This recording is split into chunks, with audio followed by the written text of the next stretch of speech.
We actually have an example of rust issues, which adds up on the bill. It gets quite expensive. A lot of people are surprised when they finally get into one and how they actually ride. Not very well taken care of. So G-Wagons are notoriously hard to lift.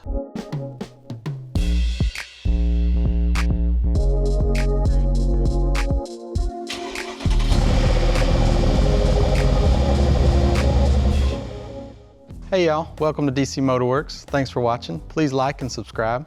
Today we're going to talk about the importance of a PPI inspection when buying a used car. Today we have a 2013 G63. We're going to walk around and talk about common things, common failures, things to look out for when buying one. So as far as the exterior, a lot of common issues. These trim pieces will peel. They're just double-sided taped on. This one is sticking quite well. Not really any issues there. They're very common to rust if it's coming from up north, somewhere like that. Down here at the bottom of the door, the B-pillar, bottom of the doors will rust. Sometimes these things will fade. These are the drip rail trims. They're not a whole lot of fun to replace. The rear door, you can get rusting from around the window seal here. Water will collect under the rubber. And also down here at the bottom of the door. We actually have an example of rust issues. We'll show you that one next. The common failure are these side marker lights. The interior will rust or corrode from the bulb connector inside. Sometimes tail lights can be an issue as well. These are originals and they're good condition. The side marker lights have been replaced with LED lights. Around the windshield here, very common failure is rust will build up just like in the rear under this rubber seal and rust out. You'll see big rust bubbles here. It can also rust around the windshield wiper shaft hole. Another problem is the antenna seal up top can leak. It's just old rubber, and the rubber fails, and then you'll get a leak into the interior of the vehicle. Another common thing to look for when you're looking to purchase a vehicle, you kind of want to look down the side of the car, look for any kind of wavy lines, maybe some door dings down the side. You're looking for paint, repaint areas. With the matte finish vehicle, it's pretty obvious, extremely hard to match a matte finish with an old matte finish. So next we're going to open the hood and we'll show you some engine things to look for before we put it on the lift. This is the AMG variant that comes in the G-Wagons. It's a twin turbo V8, it's the 157 engine. You could also have the vehicle equipped with the 278 engine, which is pretty much the same engine except for the 157 is bored and stroked and has different air filter boxes. A lot of the parts are interchangeable between the two engines. So we'll remove what engine covers we can get off with this 157 engine. You can get most of them off except for the air filter boxes, which are pretty large. They cover up a lot of things. So up top here, we have our power steering pump. We have our intercooler reservoir. We have front covers, which are common to leak, and they're on both sides. Both heads have them. Another thing that's good to look for, if you're kind of a technician, a customer would be hard to see or to know what to look for, but down here on the oil filter housing, there is a oil thermostat block-off plug. It's plastic. It tends to leak a lot. It'll drip down onto your belt and have a pretty good oil leak a lot of times. Another common issue is the water pump. You can look down at it. It's about halfway down the engine on the passenger side. You can look at the pulley and see. Common failure is that the pulley shaft will walk itself forward and the pulley comes forward and the belt starts to fall off the back side of the pulley. So when you look at it, you're looking to see, is the pulley exposing too much pulley surface over the belt? You can also look for a lot of these plastic coolant hoses, like this is rubber, but it has a plastic connector. These plastic pieces will fail. All of this plastic here can fail. It just deteriorates over time. There's not a whole lot you can do about it.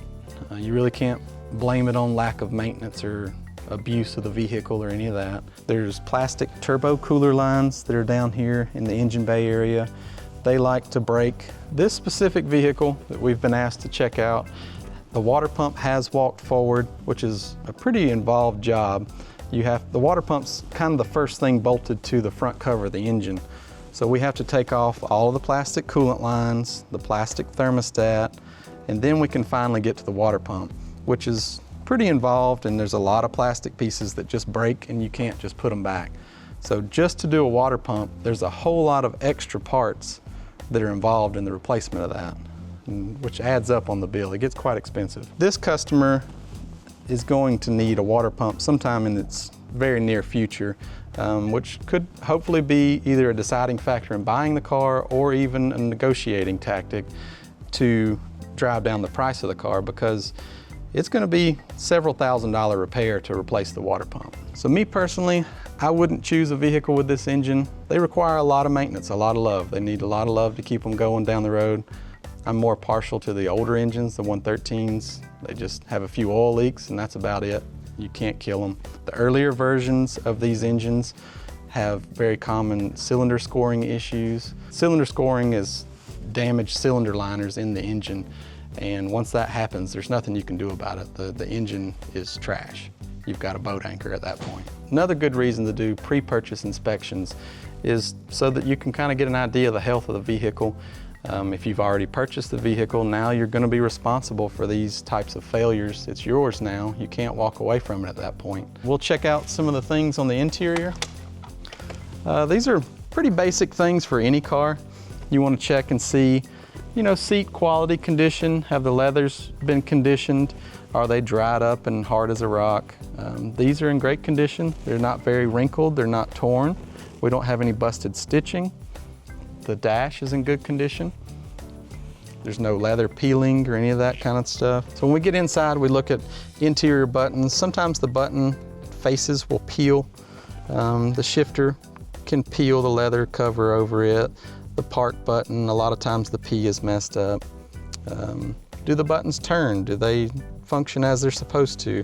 A lot of times some kind of drink or fluid or whatever will get spilled on them and they're kind of gummy and crunchy. All of these buttons function very well. Check and just see basic function of everything in the car. Do the lights work? Do the dome lights work? Do the mirror covers function as they're supposed to? The G-Wagons particular, how we talked about the windshield leaking, sometimes you can get in and smell kind of a wet, musty smell. That's something that you kind of want to pay attention to. That's a good indicator that you may have some kind of interior leak, whether it be from the sunroof or the windshield. That can get expensive. You know, you get a computer wet or something like that, it can be quite expensive to replace. Some people who haven't been in a G-Wagon are quite surprised at the lack of footroom behind in the rear seat area. It's pretty small. These seats do not adjust. They'll fold forward, but as far as leg room, you can't change that at any bit. The rear door, like we talked about before, just look around the rubber seals. Water will hide behind here and cause a lot of rust. It gets stuck behind the seal and just sits there until it finally rusts a hole in the door. But you can peel them back and see there's no brown crusty rust or orange or anything in there. These all look very nice. A lot of times the door will sag because it's such a heavy door. It's holding a big spare tire. You'll see the door guide where it's worn a lot because when it finally shuts in over here and the door sags down, it'll sit on this guide. So that's a good indicator that you have a hinge issue. Sometimes you can find rusting around the base here as well. Rust is generally only an issue with northern cars. It's not a G-Wagon issue per se. It's just something to think about, look at.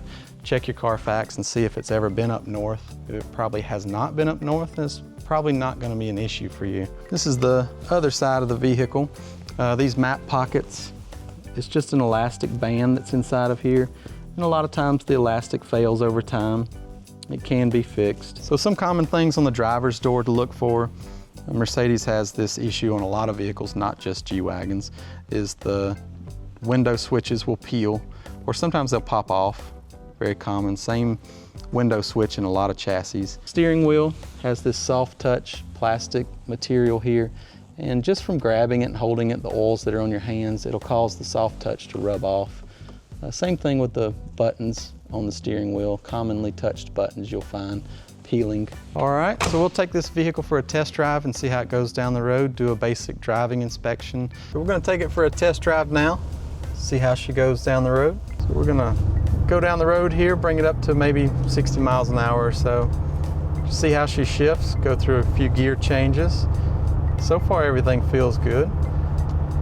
I don't have any vibrations.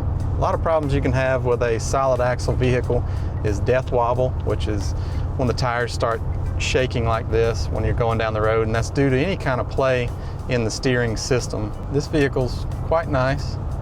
Doesn't have vibrations, no death wobble. You can also check for various warnings that may pop up in the cluster. Headlight bulbs could be out, blinker light bulbs. We want to use the brakes pretty hard a few times, get the brakes good and hot, and see if they feel like they're going to warp or have any kind of vibrations to them. So we'll give it a little braking here. It's nice and smooth. We'll give it a little acceleration.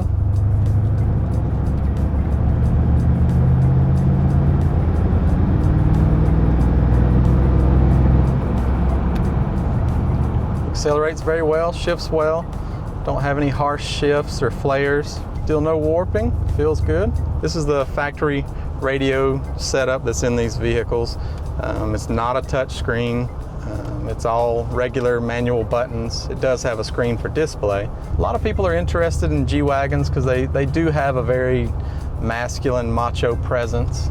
They are pretty cool vehicles. They're very heavy duty, far more heavy duty than any soccer mom would really need. They generally don't ride very well. It's a basic truck chassis, truck frame, again, solid axles, four-wheel drive. It's not meant to ride like an S-Class, and a lot of people are surprised when they finally get into one and how they actually ride. They have a very wide turning radius due to the solid front axle. The tires just can't turn sharp enough. A lot of regular store parking lots, it'll take a 2-point turn to ring a parking spot. See what the sunroof does.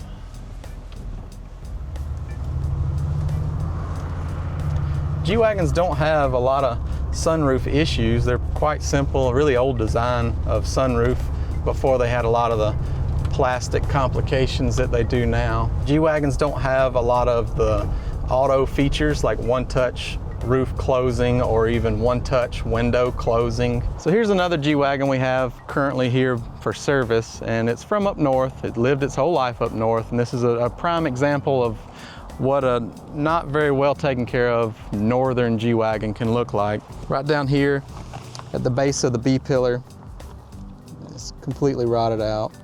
It's got a good hole here. Sometimes the door hinges will rust. Big rust bubbles here where the push rivet goes through the body. There's a hole in the body, and that rust always likes to start blistering from there, and that's what's happened here. Here's a good example of the windshield rusting. And again, it's just water that's gotten under this seal, and it just sits in there until it can start rusting through the metal. This is the same as the side trim pieces. There's just an attaching point behind here, and that's where the rust has started coming from, and all of these are attached to the body. It's a common place for rust to start. We've got a pretty good rust hole here, and again, water will come in from the seal or sometimes from the door handle area, and it just sits down here at the bottom of the door and eventually causes it to rust. Same thing, it has screws into the body, and that's kind of where the rust starts blistering from, that screw hole.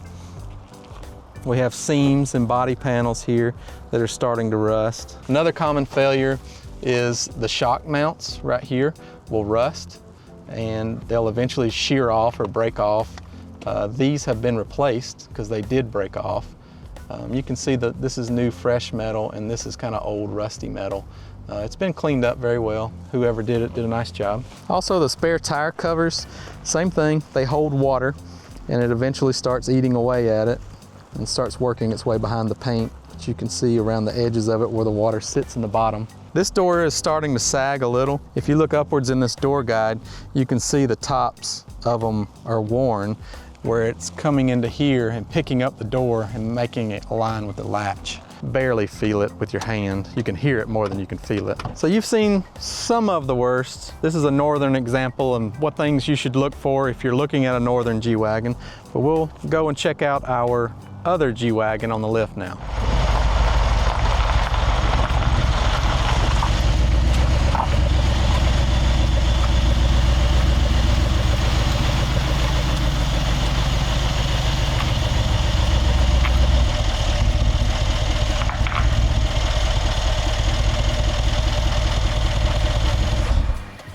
So G-Wagons are notoriously hard to lift. We'll put a clip somewhere and show you what can happen if you don't lift them properly. But basically the frame rails are very far inboard of the vehicle, and then the lift points are also close together, so you're stretching the arms all the way out and they're not spread very far apart. So it's very improperly loaded basically when you lift them. You're not very confident when you're standing under it.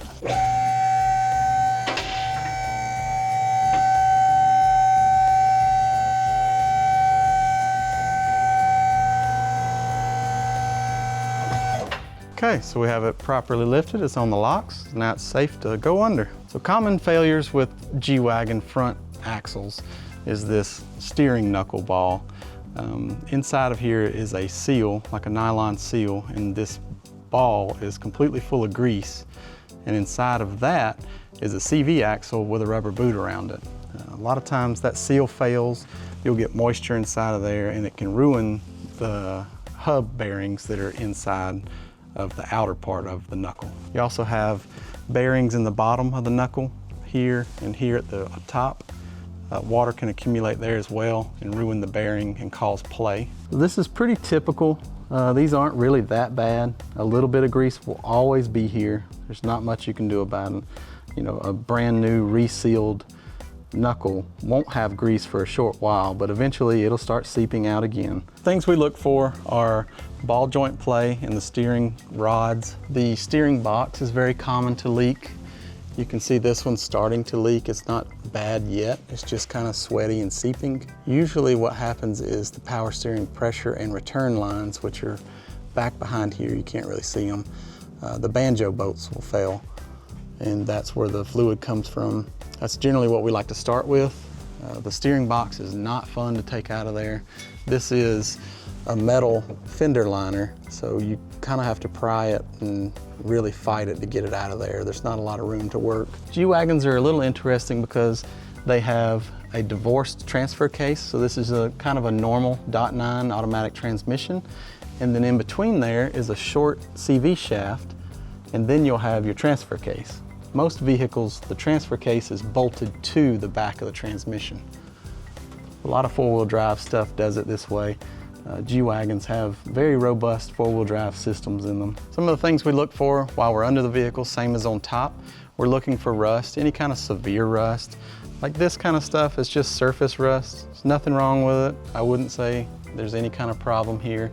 This is a probably 1/4 inch thick steel skid plate, very strong. Someone's taken it off and left out a few bolts here, which is not a huge deal. It's not right, but it's not gonna disable the vehicle in any way.